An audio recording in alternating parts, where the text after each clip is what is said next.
When I came back, no one really knew how to welcome me, and to be honest, I didn't know how to return to who I was either. There was a silence between people and me, an invisible gap that formed even when they hugged me or said, "Thank you for your service." I smiled back, but inside it felt like my soul was stuck in some corner of the world no one else could reach. The days started to blend into a cruel monotony, waking up too early, wandering the house like a ghost, staring at the clock without knowing why. I felt disconnected from everything, as if the war had uprooted me and left me adrift, back home, but without solid ground to stand on. The faces in the neighborhood were the same, but there was a new weight in their glances, a mix of respect and fear, as if I were cracked glass about to shatter. Conversations were shallow, meetings brief. The truth is, no one wants to hear what happens out there, in the shadows where peace doesn't reach. And I didn't know how to tell them either. My head was a tangle of memories, names, sounds, and smells that came and went uninvited. I tried working a few jobs, but I got distracted easily, irritated by noises no one else noticed, lost in my own thoughts. Soon enough I was wandering the streets again, a stranger in my own city. My childhood friends had grown kids, steady jobs, weekend barbecues. I had nightmares, sleepless nights, and a body that felt far older than my years. There were days when I thought I couldn't take it anymore. Not for lack of courage, but from the sheer weight of it all. Every morning, the simple act of getting out of bed was a solitary battle. I'd look in the mirror and no longer see the soldier, the kid who once dreamed of being a musician, or even the man who survived. All I saw was a tired, lost gaze, trying to figure out what still made sense. It was on one of those grey days that I opened an old box forgotten in my father's closet. Inside, among photos and old letters, I found my old guitar. It was dusty with loose strings and a bittersweet smell of memory. I touched it like you'd touch a wound, carefully, hesitantly, but also with a kind of longing that can't be explained. In that moment, something in me breathed for the first time in a long while. I didn't know what it meant yet, but holding that instrument, I remembered a part of me I'd buried. And maybe, just maybe, it was ready to come back to life. In the days that followed, the guitar became a quiet but constant presence in my routine. At first, my hands were rusty, my fingers heavy, my mind too scattered to recall the songs I once played with ease. But even so, there was something therapeutic in the friction between my skin and the strings. Sometimes, I'd just hold the instrument in my lap, not playing a single note, as if its presence alone was enough to calm the inner storm that had followed me for so long. Slowly, I started rediscovering stray chords, finger-picking patterns that emerged like memories covered in dust. Each note seemed to carry a piece of me, parts the war had scattered, now trying to find a new fit.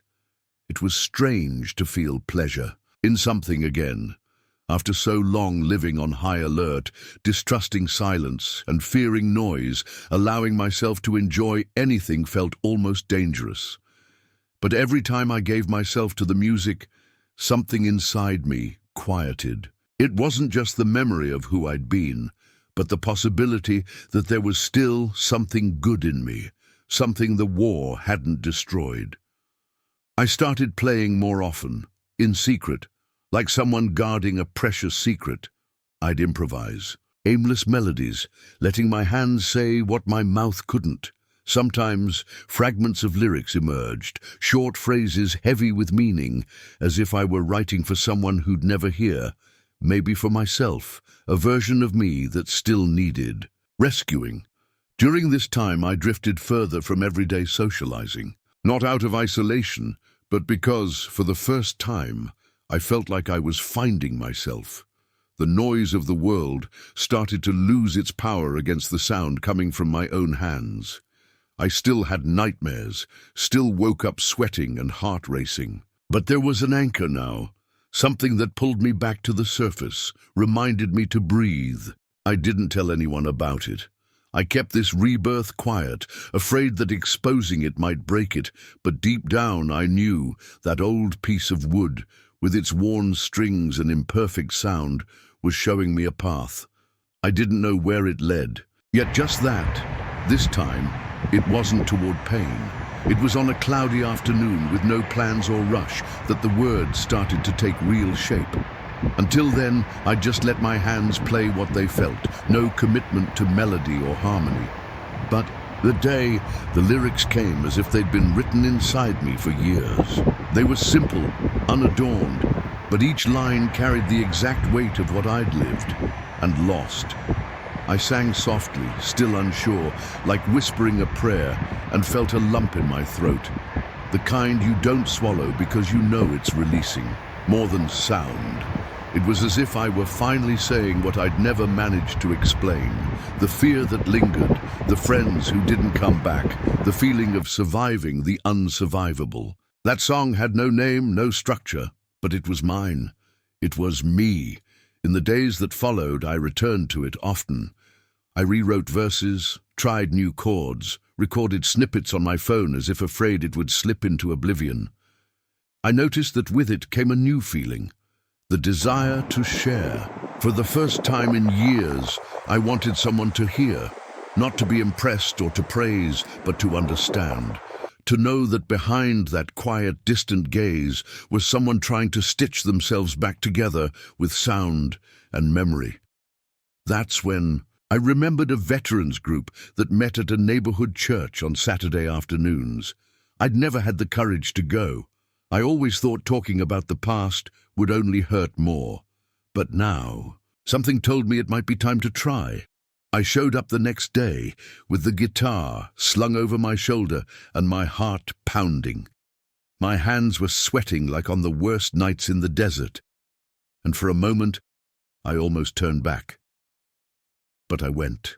I sat in the back. I listened, and I realized I wasn't alone. Every gaze there carried a piece of the same pain.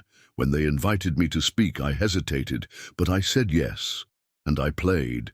My voice was low, my fingers shaky. At first no one said anything, but then one of them stood up, eyes wet. He just said, "You said what I could never say." In that moment, I understood that my pain, turned into music, could maybe be a place of shelter, not just for me, but for others too. That's when the journey really began to change. After that, Saturday, something shifted. Not in the world outside, which kept its same noises and rush, but inside me.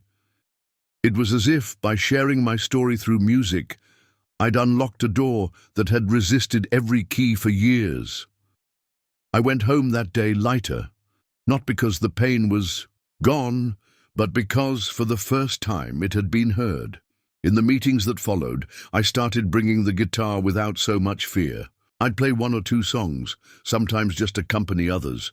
But slowly, I saw that music wasn't just my shield, it was a bridge.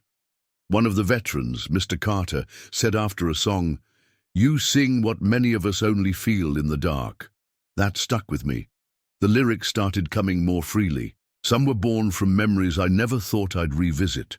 A face vanishing in the smoke, a letter scribbled in haste on an impossible day, a promise made on the floor of a trench. I didn't write for vanity or to seek comfort. I wrote because I had to, because in some strange and profound way, music was the only language my heart still understood. I started recording some of these songs with my old phone and sharing them with the group on Saturdays. Once, a young volunteer, the son of one of the veterans, asked me to post one of the recordings online. I hesitated. I didn't know what to think. I'd always been private, used to silence and invisibility, but something told me it might be time to stop hiding. The post went up on a random night. A simple video, recorded with my phone's camera, no edits, no effects. Me sitting on a plastic chair, guitar in my lap, eyes down, singing about the emptiness of late nights and the weight of coming back alive when so many didn't. I thought it would go unnoticed, like so many things in the digital world, but to My surprise, within days, the video spread. Comments started pouring in, from young soldiers, older veterans, sons and daughters who said, "Now I understand what my dad went through." I got messages from people I'd never met, thanking me for putting into words something they'd always felt but never knew how to say. I wasn't prepared for it. The response scared me, but it also moved me deeply. That's when I realized the music was no longer just mine. What was born from my silence was now touching other lives. And strangely, that didn't take anything. From me, it gave back. Somehow, the more I shared my pain turned into notes, the more I felt whole again. The scars were still there, but they didn't hurt like before. They had sound now. And that sound found an echo in the hearts of others, who, like me, were trying to rebuild. Over the weeks, I noticed that the small veterans group was no longer just a place for listening. It was a kind of home. A place where truth could be spoken without filters, where emotions didn't need to be hidden behind social smiles or rehearsed phrases. The songs I brought started to become part of the meetings. Some compositions were born right there, in the moment, with someone sharing a tough memory, a choked-up story, and me, guitar in lap, translating it into chords and words. Sometimes it was just a repeated chorus, sometimes a melody that didn't resolve. But in every note, there was something. Alive, human, honest, and for all of us that was already enough. I started getting invited to talk at other groups, small gatherings at community centers, schools, even churches. At first, I went cautiously, almost apologizing for existing, but over time, I understood it wasn't about me. It was about giving shape to pain, a shape that could be shared, understood, even respected. One day, an older man who'd fought in Vietnam held my hand after a performance and said, "You said with music what my wife waited 40 years to hear from me." I stayed silent, not knowing how to respond. I just held his hand back. There were things words couldn't reach, but music could carry with care. Despite all this, I still had dark days. There were moments when the memories hit hard, bringing the smell of smoke, the sharp sound of a shot, or the heavy silence of a dawn after loss. But even on those days, I clung to what I'd built. When I couldn't sing, I wrote. When I couldn't write, I listened.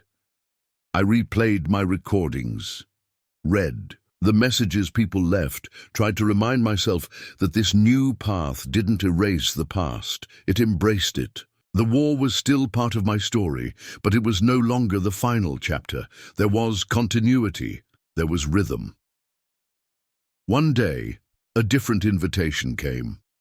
A local music and culture festival had seen one of my videos online and wanted me to perform, live. It was a small event, but with some visibility. The idea of stepping onto a stage in front of strangers paralyzed me. Singing for people who knew exactly what I was talking about was one thing. Opening my story to those who might never have lived anything like it was another. But at the same time, I felt it was a chance to show that pain, when met with truth, can cross any barrier. I accepted the invitation, and I started preparing not just to play, but to, once again, let myself be seen.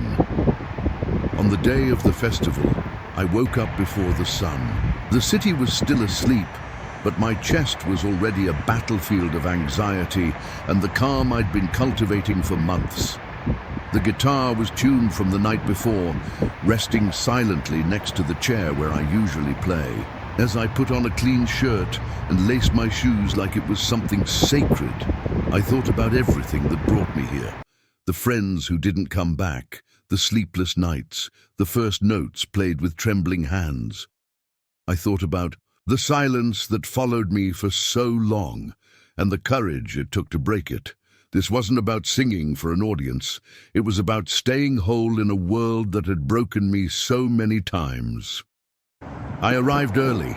The stage was simple, set up in the town square, surrounded by food stalls, families strolling, kids running. For a moment, it all felt absurdly distant, as if I were a stranger on a planet spinning at a different frequency. But then I saw familiar faces in the crowd. Some veterans from the group were there, sitting in wrinkled shirts with steady gazes. Mr. Carter gave me a thumbs up as if to say, "You're not alone." That held me up. I stepped onto the stage with the guitar on my back and my heart racing. I took the microphone calmly, breathed deeply, and before singing shared a bit of my story, not with war details, but with the truth of what it means to come back with a living body and a shattered spirit and still try to rebuild. The first song was the one I wrote on that cloudy afternoon months ago. The lyrics came out steady, the melody flowed as if from a place far older than me. With each verse, I saw teary eyes in the crowd. Not just veterans, but mothers, sons, elderly, young people. People who might never have worn a uniform, but somehow understood what pain is, what loss is, what an inner struggle feels like. When I finished, there was a brief, almost reverent silence. Then applause came, not as shouts, but as a collective embrace. A man approached afterward and said, "You made me think of my brother. Thank you." A young woman hugged me with her eyes closed, and in that moment I knew it wasn't just my pain anymore. It had become a bridge, a word, a comfort. Music. I went home that night with a strange new piece, like the last piece of the puzzle had finally clicked into place. I was no longer just the veteran. I was a man who survived, and who could now sing not just to remember, but to live. The days after the festival felt different, not because the ghosts were gone. They still came silently, sometimes in the middle of the night, sometimes when I saw something simple, like an abandoned backpack or the sound of a helicopter in the distance. But something in me had changed. For the first time since I came home, I felt part of the world again. Messages kept coming, now from people in other states, even other countries. Some were veterans, others just sensitive souls who saw themselves reflected in my songs. A music therapist from Virginia wrote saying they used my music in sessions with trauma patients. That made me cry. Alone in silence, I cried like I hadn't in years, not from pain, but from gratitude. I started getting invitations to speak at support groups, mental health centers, even schools. I accepted slowly, cautiously. Each meeting was a crossing, sharing my story, playing the songs, listening to others' pain. It all demanded a presence I didn't know I still had. But with each exchange, something grew stronger. The wounds didn't vanish, but they stopped dictating my steps. And slowly, I noticed something else. My family was looking at me differently. My brother, who always treated me with excessive care, started laughing with me more freely. My niece asked me to teach her guitar.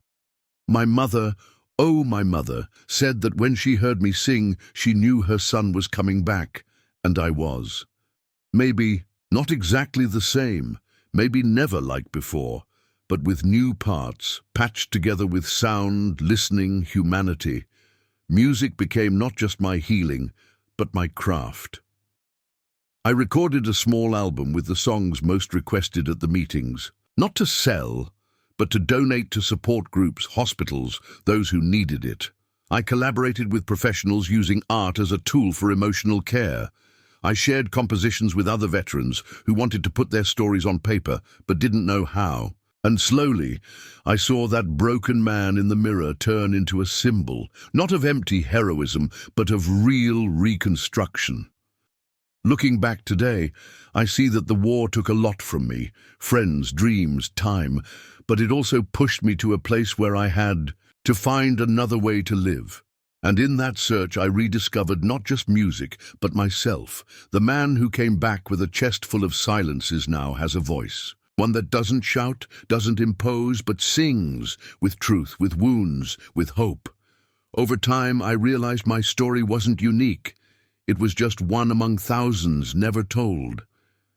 In the meetings I kept attending, I heard stories that felt like mirrors of mine, just with different names, places, dates, men and women who left parts of themselves in distant fields, who returned to a home they no longer recognized, carrying invisible scars and a constant fear of never fitting in again. Every time someone sat beside me and said, "I feel what you sing," I knew I was on the right path. Music had stopped being a refuge and become a mission, a channel, a meeting point between pains that needed to be seen and hearts willing to listen. A bigger project came from this. With support from therapists, educators, and volunteer veterans, we organized songwriting and expression workshops for former soldiers. It wasn't about turning anyone into an artist, but offering a way to release what was trapped. I saw men who hadn't spoken in years write their first verses with trembling hands. I saw women who served in silence sing about fears they'd never shared, and I saw tears turn into hugs, lyrics, chords. There, in that simple space, something deeply beautiful was born. Reconnection. And that gave me even more strength to keep going. My routine changed. I started splitting my time between meetings, simple recordings, and visits to rehabilitation centers.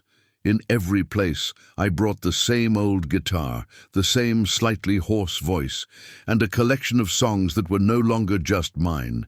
It didn't matter if there were 5 people or 50. Each attentive gaze reminded me why I kept going. And over time, I started getting invited to events I never imagined. One was a public ceremony honoring veterans in the state capitol. I stepped onto the stage with a steady heart. Not with fear, like before, but with a new calm. I sang not for myself, but for all those who stayed silent too long. At the end of the performance, I saw something that marked me forever. A boy, maybe 10 or 11, holding his grandfather's hand while wiping his eyes. The grandfather looked at me and nodded, with a gratitude that needed no words. In that moment, I understood that every song born from my pain had done more than heal my wounds. It had crossed generations, mended broken bridges, healed pieces of families. Shared pain had turned into affection, and that was a kind of victory not everyone knows, but worth more than medals or applause. Today, when I sit with the guitar in my lap and let my fingers run over the strings, I feel each note carries a memory. Not just mine, but of all those who once felt they had no voice. The man who came back from war, unsure if he could keep living, has become someone others seek when they want to start over. And that still moves me. Not for the recognition, but because it means there's purpose even in the deepest pain. I never imagined those sleepless nights, those crises of silence and isolation, could one day comfort someone. But they did, and they still do. The music born from my suffering is now a shelter, and I, somehow, have become part of something bigger than any trauma I carried. In recent years, I started keeping a journal of my journey, not to publish, but to leave a trace, like planting small seeds of memory on paper. I write about the men and women I've met, about reunions with my family, about the day my nephew sang with me for the first time. I write about the setbacks too, because they're part of it. Not everything was overcome. Sometimes the weight returns. Sometimes the night is still long. But now I know what to do with it. I play, I write, I sing, and above all, I speak. I learned that naming what you feel is the first step to not being swallowed by it. One day, I got a letter from a young soldier who found me by chance online. He was about to return home after his first mission and said he was scared. Scared of not recognizing home, scared of being a stranger to his own family. He ended the letter saying, "If I ever get lost, I'll remember your music."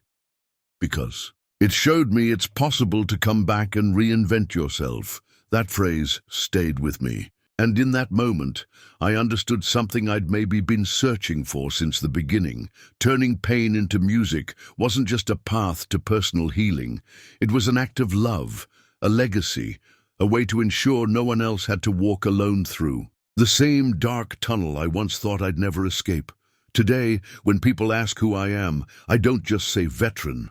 I'm someone who learned to survive twice, first in the war, then at home. And if my story, my songs, my failures and restarts can help someone find their own melody, then every tear, every silence, every note played in the dead of night was worth it. Because in the end, that's what remains. Not what we suffered, but what we managed to transform with it. And I chose to transform it into music. Every chord I fill with my story now echoes in hearts that, like mine, once carried too much silence. I no longer see the guitar as an escape, but as a link, a simple instrument that gave me back what the war tried to take. The ability to feel, to be moved, to live with truth. The pain that was once a suffocating weight became a bridge, and through it others are crossing too. Sometimes I still dream of the past, but I wake up with the present calling me back, with soft notes and voices singing along. Because in the end, maybe that's what we need most. To be heard, to be understood, and to have someone turn what seemed unbearable into something that can be sung. That's why I keep playing, because as long as there's someone in silence, there'll be a song waiting to be born.